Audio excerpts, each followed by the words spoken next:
दोस्तों काफ़ी टाइम से आपके चैनल पर कमेंट आ रहे थे कि एक आईफोन की टिप्स एंड ट्रिक्स की वीडियो बनाओ।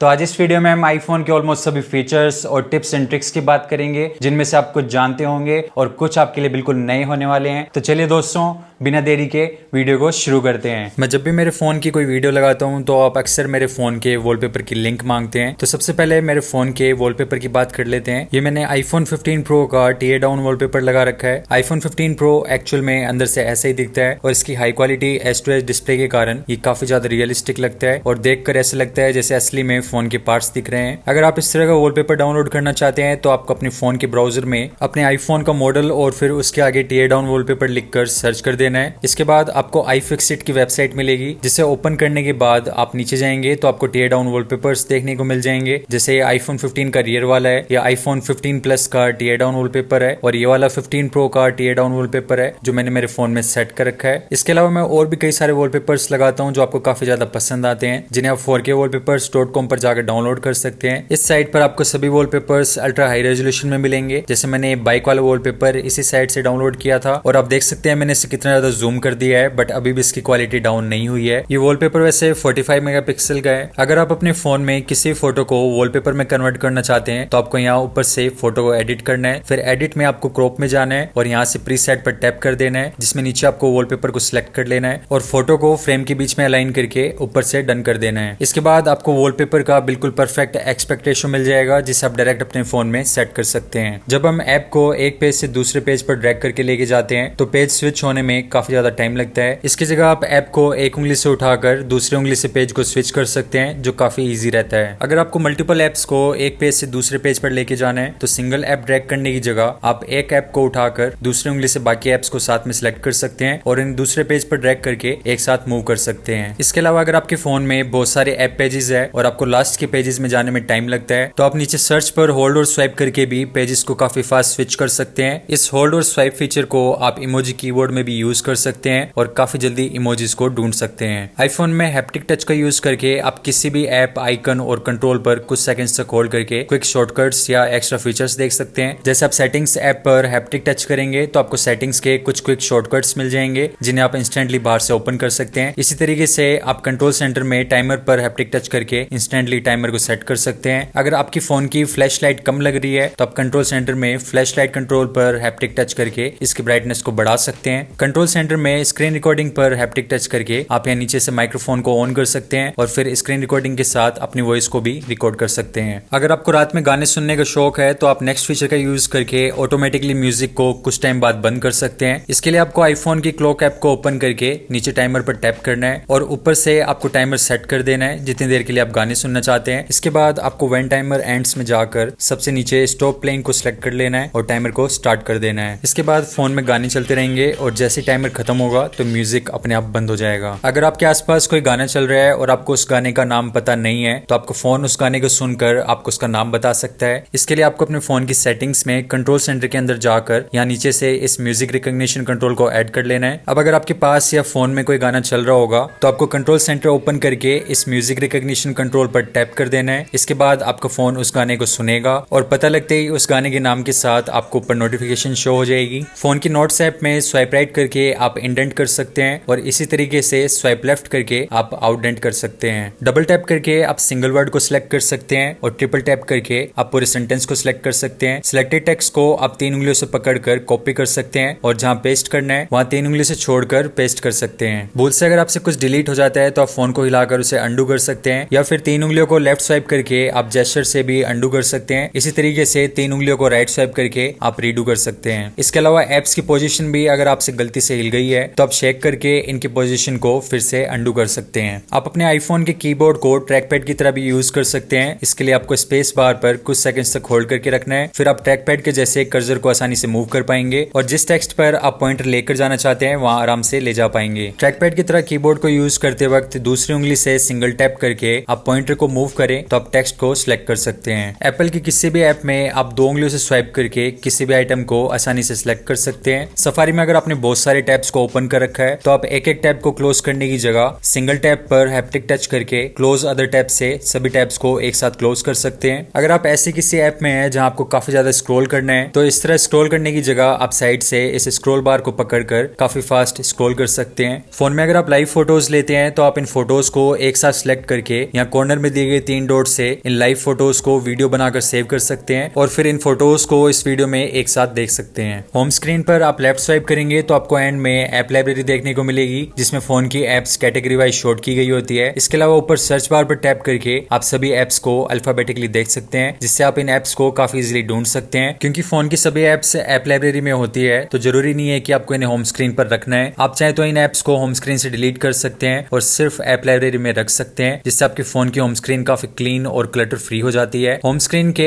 एडिट व्यू में आप नीचे इन डॉट्स पर क्लिक करके सभी पेजेस को एक साथ देख सकते हैं। अब यहाँ से आप उन पेजेस को सिलेक्ट कर सकते हैं जिन्हें आप होम स्क्रीन पर रखना चाहते हैं। मैं सिर्फ एक ही पेज सिलेक्ट करूंगा क्योंकि मैं होम स्क्रीन को क्लीन रखना चाहता हूँ। अब सिर्फ ये एक ही पेज है और स्वाइप लेफ्ट करते ही डायरेक्ट ऐप लाइब्रेरी आ जाएगी, जिसमें मैं सभी एप्स को देख सकता हूँ और ऊपर से इजीली सर्च कर सकता हूँ। आपके आईफोन की लॉक स्क्रीन से कोई भी कंट्रोल सेंटर को ओपन करके इसमें छेड़छाड़ कर सकता है, या फिर फोन चोरी हो जाए तो एयरप्लेन मोड करके नेटवर्क को बंद कर सकता है। पर अगर आप फोन की सेटिंग्स में फेस आईडी एंड पासकोड में या नीचे से कंट्रोल सेंटर को ऑफ कर दें तो फोन लॉक होने के बाद भी इसका कंट्रोल सेंटर एक्सेस नहीं किया जा सकता है। अगर आप ऐसी जगह है जहां फोन को काफी टाइम तक चार्ज नहीं कर सकते हैं और आपको फोन की नीड है तो आप लो पावर मोड ऑन करके तो इसकी बैटरी सेव कर ही सकते हैं। साथ ही साथ क्योंकि आजकल सभी आईफोन में ओलेड डिस्प्ले आती है तो अगर आप डार्क मोड ऑन कर दे तो आप ज्यादा बैटरी सेव कर पाएंगे, क्योंकि ओलेड डिस्प्ले में जहां ब्लैक एरिया होता है वहां की डिस्प्ले पूरी तरह से बंद होती है, जिसके कारण फोन की डिस्प्ले ज्यादा पावर कंज्यूम नहीं करती है। इसके अलावा आपको जब तक पावर सोर्स नहीं मिलता है आप फोन का मोबाइल डाटा 5G की जगह 4G पर भी सेट कर सकते हैं। फोन की सेटिंग्स में साउंड एंड हैप्टिक्स में कीबोर्ड फीडबैक में जाकर आप हैप्टिक को ऑन कर सकते हैं। इसके बाद जब आप कीबोर्ड पर टाइप करते हैं तो काफी यूनिक वाइब्रेशन होती है, जिसके कारण टाइपिंग एक्सपीरियंस काफी ज्यादा अच्छा हो जाता है। आईफोन की फोटो ऐप में अगर आपने किसी भी फोटो को एडिट किया है तो आप यहाँ ऊपर 3 डॉट्स पर टैप करके इस फोटो के एडिट्स को कॉपी कर सकते हैं और इन एडिट्स को आप डायरेक्ट दूसरी फोटो पर जाकर यहाँ से पेस्ट कर सकते हैं, जिसके कारण आपको दूसरी फोटो को फिर से एडिट नहीं करना पड़ेगा। आईफोन की डिस्प्ले HDR10 सपोर्ट के साथ आती है, तो अगर आप फोन की सेटिंग्स में फोटोज के अंदर जाकर व्यू फुल HDR ऑप्शन को ऑन कर दें और फिर अगर आप फोटोज ऐप में कोई नॉन HDR फोटो भी इसके डिस्प्ले में देखते हैं तो भी आपको काफी अच्छी ब्राइटनेस और हाई डायनेमिक रेंज देखने को मिलती है। अगर आपने नया आईफोन परचेज किया है तो सबसे पहले आपको इन 2 चीजों को ऑफ करना है। आपको अपनी प्रोफाइल में जाना है और प्रोफाइल के अंदर iCloud में जाकर आपको फोटोज में सिंक दिस फोन को ऑफ कर देना है और ऐसे आपको iCloud बैकअप में जाकर इसे ऑफ कर देना है, क्योंकि आईफोन के साथ आपको फ्री में सिर्फ 5 GB iCloud स्टोरेज ही मिलती है, जिसमें आप अपना 128 GB या उससे ऊपर का आईफोन या फोटोज को बैकअप नहीं कर सकते हैं। तो 5 GB स्टोरेज वेस्ट करने से अच्छा है आप इसमें बाकी एप्स का डाटा जैसे व्हाट्सएप का बैकअप ले सकते हैं। अगर आप अलग से iCloud स्टोरेज परचेज करते हैं तो आप इन फीचर्स को फिर से ऑन कर सकते हैं। फोन की सेटिंग्स में फोटोज के अंदर जाकर अगर आप यूज फेस आईडी टॉगल को ऑन कर दें तो आपकी फोटोज ऐप में हिडन और रिसेंटली डिलीटेड एल्बम लॉक हो जाएंगे और फिर सिर्फ आपकी फेस आईडी या पासवर्ड से अनलॉक होंगे। किसी भी जगह अपनी ईमेल आईडी फिल करते वक्त कीबोर्ड में दिए गए डॉट पर कुछ सेकंड्स तक होल्ड करके आप एक्सटेंशंस को इजीली फिल कर सकते हैं। ऐसे आप कोई वेबसाइट का URL लिख रहे हैं तो डॉट पर कुछ सेकंड्स तक होल्ड करके सभी कॉमन एक्सटेंशंस निकालकर जल्दी से फिल कर सकते हैं। फोन को एक हाथ से यूज करते वक्त अगर आपके हाथ ऊपर के कंटेंट पर नहीं पहुंच रहे हैं तो आप यहाँ नीचे स्वाइप डाउन करके ऊपर की स्क्रीन को नीचे ला सकते हैं और एक हाथ से भी फोन को चला सकते हैं। इस फीचर को आप सेटिंग्स में एक्सेसिबिलिटी के अंदर टच में रीचेबिलिटी को ऑन करके यूज कर सकते हैं। इसी तरीके से अगर आप फोन के कीबोर्ड को एक हाथ से यूज नहीं कर पा रहे हैं तो आप ग्लोब आइकन पर टच करके या नीचे से कीबोर्ड को लेफ्ट और राइट में श्रिंक कर सकते हैं। इसके बाद आप कीबोर्ड को एक हाथ से भी यूज कर पाएंगे। आईफोन के ऐप में प्रीवियस पेज पर जाने के लिए आप ऊपर दिए गए बटन का यूज तो कर ही सकते हैं, पर यही सेम चीज आप फोन के एज पर स्वाइप राइट करके ज्यादा जल्दी और आसानी से कर सकते हैं। इसके अलावा आप इस बटन पर कुछ सेकंड्स तक प्रेस करके सभी प्रीवियस पेजेस को देख सकते हैं और डायरेक्ट टैप करके उस पेज पर जा सकते हैं। किसी पेज में अगर आप काफी ज्यादा नीचे चले गए हैं तो स्क्रॉल करने की जगह आप ऊपर स्टेटस बार पर कहीं भी टैप करके डायरेक्ट ऊपर आ सकते हैं। आईफोन में कोई भी ड्राइंग, स्केच या डायग्राम बनाने के लिए आप एप्पल की फ्री फॉर्म ऐप यूज कर सकते हैं। इस ऐप में आपको काफी बड़ा कैनवास मिलता है जिसमें आप अपनी ड्राइंग बना सकते हैं। जैसे आप यहाँ से अलग अलग शेप्स का यूज कर सकते हैं। नीचे ट्रे में अलग अलग टूल्स जैसे पेंसिल, ब्रश, मार्कर और स्केल है जिसे आप 2 उंगलियों से घुमा सकते हैं और 1 उंगली से कहीं भी रख सकते हैं। स्केल के बीच में आप एंगल भी देख सकते हैं और बिल्कुल रियल स्केल की तरह आप इससे स्ट्रेट लाइंस खींच सकते हैं। आईफोन की सेटिंग्स में वाईफाई के अंदर आपको सिर्फ करंट नेटवर्क ही देखने को मिलते हैं, पर अगर आप ऊपर एडिट बटन पर टैप करें तो आप इस फोन से कनेक्टेड आज तक के सभी वाईफाई नेटवर्क्स की लिस्ट देख सकते हैं और इन्फो के अंदर जाकर आप इनका पासवर्ड भी देख सकते हैं। फोन के कंट्रोल सेंटर में आपको फोकस मोड दिया गया है जिसमें आप अलग अलग मोड्स बनाकर सेट कर सकते हैं। जैसे भी मैं वीडियो बना रहा हूं तो मैंने वर्क मोड ऑन कर रखा है और इसमें मैंने कुछ ऐप से अलाउ कर रखी है जिनमें से भी मुझे सिर्फ लिमिटेड एप्स की नोटिफिकेशन इस मोड में आ सकती है। इसके अलावा इसमें मैंने सिर्फ मेरे फेवरेट कॉन्टेक्ट्स ही अलाउ कर रखे हैं जो भी मुझे कॉल कर सकते हैं, जिसके कारण मुझे डिस्ट्रैक्शन नहीं होगी और मैं काम पर फोकस कर पाऊंगा। आप चाहे तो हर एक फोकस मोड की अलग अलग लॉक स्क्रीन और होम स्क्रीन भी लिंक कर सकते हैं। अगर आप स्टडी कर रहे हैं या फिर अपना कोई काम कर रहे हैं तो आप फोकस मोड ऑन कर सकते हैं और बिना डिस्ट्रैक्शन के अपने काम पर फोकस कर सकते हैं। जो कॉन्टेक्ट आपके लिए इंपॉर्टेंट है आप उस कॉन्टेक्ट की रिंगटोन्स के अंदर जाकर या ऊपर से इमरजेंसी बाईपास को ऑन कर सकते हैं। इसके बाद भले ही आपका फोन साइलेंट हो या फिर do not disturb mode on हो तो भी इस कॉन्टेक्ट की कॉल से नोटिफिकेशन साइलेंट नहीं होगी। अगर आप कोई बुक या न्यूज़पेपर पढ़ रहे हैं और आपको कोई लाइन, हेडिंग या फिर आर्टिकल पसंद आ जाता है तो आपको उसे फोन में लिखने की जरूरत नहीं है। इसकी जगह आप टेक्स्ट एडिटर या नोट्स में टैप करके ऑटोफिल के अंदर स्कैन टेक्स्ट को सिलेक्ट कर सकते हैं। इसके बाद कीबोर्ड की जगह कैमरा ओपन हो जाएगा और जैसे इसके सामने आप कोई टेक्स्ट लेकर आएंगे तो ये उसे स्कैन करके आपके फोन में इंसर्ट कर देगा। तो आप बिना टाइप करे एक्चुअल टेक्स्ट को स्कैन करके भी इंसर्ट कर सकते हैं। अगर आप ब्राउजर में कोई आर्टिकल या फिर कोई ट्यूटोरियल पढ़ रहे हैं और आप इसे अपने फोन में सेव करना चाहते हैं तो आप शेयर आइकन पर टैप करके यहाँ ऑप्शंस में से पीडीएफ को सिलेक्ट कर सकते हैं और फिर नीचे सेव टू फाइल्स ऑप्शन पर टैप करके आप इसे फाइल्स ऐप में कहीं भी सेव कर सकते हैं। इसके बाद आप फाइल्स ऐप में जाकर इस पीडीएफ को अपने फोन में डायरेक्ट ओपन कर पाएंगे। अगर आपको पीडीएफ सिर्फ रीडर फॉर्मेट में चाहिए तो आप ऑप्शंस में रीडर पीडीएफ सेलेक्ट कर सकते हैं। इसके बाद आपको पीडीएफ में सिर्फ टेक्स्ट ही दिखेगा। किसी भी पीडीएफ में आप इस पेन आइकन पर टैप करके यहाँ प्लस आइकन से सिग्नेचर ऐड कर सकते हैं। आप चाहे तो पुरानी सिग्नेचर भी यूज कर सकते हैं या फिर ऐड और रिमूव सिग्नेचर ऑप्शन पर टैप करके न्यू सिग्नेचर को बनाकर पीडीएफ फॉर्म में ऐड कर सकते हैं और इसकी साइज को आप अपने हिसाब से एडजस्ट भी कर सकते हैं। आईफोन की क्लॉक ऐप को अगर आप ध्यान से देखेंगे तो आपको इसमें एक्चुअल टाइम देखने को मिलेगा और आप देख सकते हैं जो सेकंड वाला हैंड है वो एक्चुअल में मूव कर रहा है। तो iOS में आपको काफी अटेंशन टू डिटेल देखने को मिलती है। अगर आपको किसी का नंबर सेव करे बिना उसे व्हाट्सएप मैसेज करना है तो आपको ब्राउजर में wa.me/country कोड और उसका नंबर लिखकर सर्च करना होता है। इसके बाद आपको उसे व्हाट्सएप पर मैसेज करने का ऑप्शन मिल जाता है। पर आईफोन की शॉर्टकट ऐप में आप इसका शॉर्टकट ऐड कर सकते हैं। इसके बाद जैसे ही आप इस शॉर्टकट को रन करेंगे तो आपको ऊपर टेक्स्ट बॉक्स मिलेगा जिसमें आपको नंबर फिल कर देना है जिसे आप व्हाट्सएप करना चाहते हैं। फिर डन पर टैप करते ही व्हाट्सएप ओपन हो जाएगा और नीचे आपको इसे मैसेज करने का ऑप्शन मिल जाएगा। इस शॉर्टकट की लिंक मैं आपको वीडियो के डिस्क्रिप्शन में दे दूंगा। मैं मेरे फोन की टेक्स्ट फील्ड में अगर आधार लिखकर स्पेस प्रेस करता हूँ तो आधार नंबर आ जाता है, पेन लिखकर मेरा पेन नंबर आ जाता है और एड 1 लिखूं तो मेरा एड्रेस आ जाता है। ये सब आप आईफोन के कीबोर्ड शॉर्टकट से कर सकते हैं जिसके कारण आपको इन सबको याद करने की जरूरत नहीं पड़ती है। न्यू कीबोर्ड शॉर्टकट बनाने के लिए आपको सेटिंग्स में जनरल के अंदर कीबोर्ड में जाना है जहां आपको टेक्स्ट रिप्लेसमेंट का ऑप्शन मिलेगा जिसमें आप मेरी सभी टेक्स्ट रिप्लेसमेंट्स देख सकते हैं। ऊपर प्लस आइकन पर टैप करके आप नई टेक्स्ट रिप्लेसमेंट बना सकते हैं। जैसे फ्रेज में आप एक्चुअल टेक्स्ट लिख सकते हैं और शॉर्टकट में आप वो वर्ड लिख सकते हैं जो आप कीबोर्ड से टाइप करेंगे। फिर सेव करते ही जैसे ही मैं टेक्स्ट फील्ड में मोब लिखकर स्पेस प्रेस करूंगा तो मेरा नंबर आ जाएगा। आईफोन की मेजर ऐप में आपको काफी यूजफुल फीचर देखने को मिलता है जिसका नाम लेवल है। इसका यूज करके आप चीजों का लेवल चेक कर सकते हैं। जैसे अगर आप कोई पेंटिंग लगा रहे हैं तो आप फोन को ऊपर रखकर उसका लेवल ले सकते हैं और उसे बिल्कुल सीधा सेट कर सकते हैं। मैं जब मेरे फोन को चार्जिंग पर लगाता हूँ तो फोन बोलता है Charging.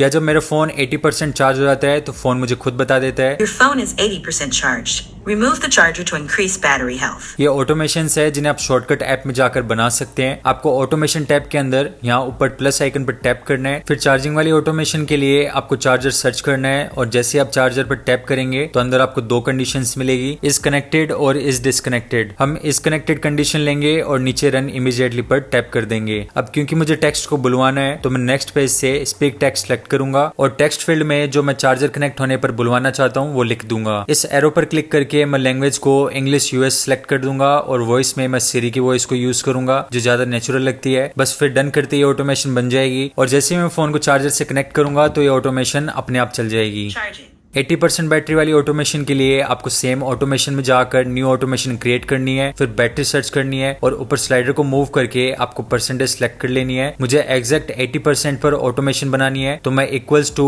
80% सेलेक्ट करूंगा, फिर नीचे रन इमीडिएटली पर टैप कर दूंगा और नेक्स्ट पेज में मैं स्पीक टेक्स्ट को लेकर टेक्स्ट बॉक्स में जो मुझे 80% पर बुलवाना है वो मैं लिख दूंगा। बस इसके बाद ये ऑटोमेशन भी बन जाएगी। कई बार हम हेडफोन्स लगाकर गाने सुन रहे होते हैं और हमें आसपास के एनवायरनमेंट के बारे में बिल्कुल भी अवेयरनेस नहीं रहती है। जैसे कोई डोरबेल बजा रहा है या फिर डोर को नॉक कर रहा है तो हमें पता नहीं लगता है। पर आईफोन में अगर आप सेटिंग्स में एक्सेसिबिलिटी के अंदर जाएंगे तो नीचे आपको साउंड रिकॉग्निशन का फीचर मिलेगा जिसे ऑन करने के बाद साउंड्स में जाकर आप अलग अलग तरह के साउंड्स को देख सकते हैं जैसे car horn, doorbell, door knock. अब इनमें से जो साउंड आप आईफोन को सुनवाना चाहते हैं आप उसे ऑन कर सकते हैं। अगर आपके घर में कोई बच्चा है तो आप यहाँ से बेबी क्राइंग को भी ऑन कर सकते हैं। कंट्रोल सेंटर में जाकर आप साउंड रिकॉग्निशन का कंट्रोल भी ऐड कर सकते हैं और फिर इसे डायरेक्ट कंट्रोल सेंटर से भी ऑन ऑफ कर सकते हैं। साउंड रिकॉग्निशन ऑन करने के बाद आप आराम से हेडफोन लगाकर गाने सुन सकते हैं और जैसे आपके फोन को कोई साउंड सुनाई देगा आपको फोन में नोटिफिकेशन मिल जाएगी। आईफोन में आप एक स्पेसिफिक ऐप को स्क्रीन पर लॉक कर सकते हैं। इसके बाद आप कहीं भी टच कर दें या फिर कोई भी बटन दबा दे, आप इस ऐप से बैक नहीं जा सकते हैं, आप सिर्फ इसी ऐप को यूज कर सकते हैं। ये फीचर काफी यूजफुल है जब आप अपने फोन को किसी को दे रहे हैं और आप चाहते हैं कि वो सिर्फ एक स्पेसिफिक ऐप ही यूज करें। इस फीचर को गाइडेड एक्सेस कहते हैं, जिससे आप फोन की सेटिंग्स में एक्सेसिबिलिटी के अंदर सबसे नीचे यहाँ गाइडेड एक्सेस के अंदर जाकर ऑन कर सकते हैं। नीचे पासवर्ड सेटिंग्स में जाकर आप गाइडेड एक्सेस को एंड करने का पासवर्ड सेट कर सकते हैं। बस इसके बाद आपको जिस ऐप को स्क्रीन पर लॉक करना है उससे ओपन करना है और साइड में दिए गए बटन को 3 बार प्रेस कर देना है। इसके बाद गाइडेड एक्सेस ऑन हो जाएगा और ये ऐप स्क्रीन पर लॉक हो जाएगी। इसे बंद करने के लिए आपको फिर से साइड बटन को 3 बार प्रेस करना है और अपना गाइडेड एक्सेस का पासवर्ड डालकर ऊपर से एंड बटन पर टैप कर देना है। मैं मेरे फोन के बैक साइड में डबल टैप करके कैमरा को ओपन कर सकता हूं और ट्रिपल टैप करके मैं स्क्रीनशॉट ले सकता हूं। फोन की सेटिंग्स में एक्सेसिबिलिटी के अंदर टच में सबसे नीचे आपको बैक टैप का ऑप्शन मिलता है, जिसमें आप डबल और ट्रिपल टैप पर कमांड सेट कर सकते हैं। अगर आपके पास कोई भी 120 हर्ट्ज की डिस्प्ले वाला आईफोन है और आप 120 हर्ट्ज की डिस्प्ले को बिना लो पावर मोड को ऑन करे 60 हर्ट्ज पर सेट करना चाहते हैं तो आपको सेटिंग्स में एक्सेसिबिलिटी में मोशन के अंदर या नीचे इस लिमिट फ्रेम रेट को ऑन कर देना है। फिर फोन की डिस्प्ले 60 हर्ट्ज पर सेट हो जाएगी और आप कंट्रोल सेंटर में भी देख सकते हैं लो पावर मोड ऑन नहीं है, मतलब फोन में बाकी सब कुछ नॉर्मली काम कर रहा है। मैं मोस्टली मेरे फोन में इमोजी भेजने के लिए इमोजी कीबोर्ड का यूज नहीं करता हूं, क्योंकि आप जो भी टेक्स्ट कीबोर्ड से लिखते हैं उसका रिलेटेड इमोजी आपको यहाँ नीचे सजेशन में शो हो जाता है। जैसे मैं बस लिखूंगा तो बस का इमोजी आ जाएगा, केक लिखूंगा तो केक का इमोजी आ जाएगा। मैसेज में अगर मुझे स्माइली भेजना है तो मैं स्माइल लिखकर इमोजी भेज सकता हूँ। क्या आपको पता है कि अगर आपके फोन में नेट बंद है तो भी आप सीरी के बेसिक फीचर्स को यूज कर सकते हैं। जैसे आप रिमाइंडर सेट कर सकते हैं, remind me to buy milk in the evening. Okay, I've added it. या आप बोल सकते हैं set a timer for 20 minutes. 20 minutes counting down. या मैं सीरी को बोलकर बिना हाथ लगाए मैसेज सेंड कर सकता हूँ, सेंड मैसेज। To who? या आप सफारी में कोई आर्टिकल या न्यूज पढ़ रहे हैं तो आप सीरी को बोल सकते हैं रीड दिस पेज। इसके बाद ऑडियो बुक की तरह सीरी इस पेज को पढ़कर सुना देगी। CSS is the language we use to style an HTML document. और अगर आप फोन को लॉक भी कर दें तो आप म्यूजिक की तरह इसे कंट्रोल कर सकते हैं। If you have a large screen. किसी फोटो पर कुछ सेकंड तक टच करके आपको यहाँ ऊपर इसका स्टिकर बनाने का ऑप्शन मिल जाता है, जिसका यूज करके आप किसी फोटो का स्टिकर बना सकते हैं और फिर इस स्टिकर को आप कहीं भी यूज कर सकते हैं। कैमरा ऐप को ओपन करके आप डायरेक्ट फोटो मोड के बटन को कुछ सेकंड तक होल्ड करके क्विक वीडियो स्टार्ट कर सकते हैं और राइट स्वाइप करके इसे लॉक कर सकते हैं। बटन पर स्वाइप अप और स्वाइप डाउन करके आप इंस्टाग्राम या स्नैपचैट की तरह जूम इन और जूम आउट भी कर सकते हैं। आईफोन में आप स्पॉटलाइट या सर्च बार को होम स्क्रीन पर स्वाइप डाउन करके एक्सेस कर सकते हैं या फिर आप नीचे सर्च बटन पर टैप करके भी सर्च बार को निकाल सकते हैं। आईफोन की सर्च बार काफी ज्यादा यूजफुल है। जैसे आप यहाँ पर डायरेक्ट कैलकुलेशंस कर सकते हैं या आपको कोई करेंसी कन्वर्जन करना है तो आप डायरेक्ट यहाँ से करेंसी को कन्वर्ट कर सकते हैं और ऊपर आपको बड़ा सा रिजल्ट देखने को मिल जाता है। इसी तरीके से आप और भी कई सारी चीजें यहाँ से डायरेक्ट कन्वर्ट कर सकते हैं, जैसे 10 फीट में कितने सेंटीमीटर्स होते हैं और ऊपर आपको उसका रिजल्ट मिल जाएगा। तो दोस्तों इस वीडियो में बस इतना ही था। अगर आपको वीडियो अच्छी लगी तो वीडियो को लाइक और चैनल को सब्सक्राइब करके बेल आइकन को दबा दीजिए, जिससे मैं जब भी ऐसी वीडियो अपलोड करूं तो आपको पता लग जाए। फिर मिलूंगा आपसे अगली वीडियो में। इस वीडियो को देखने के लिए धन्यवाद।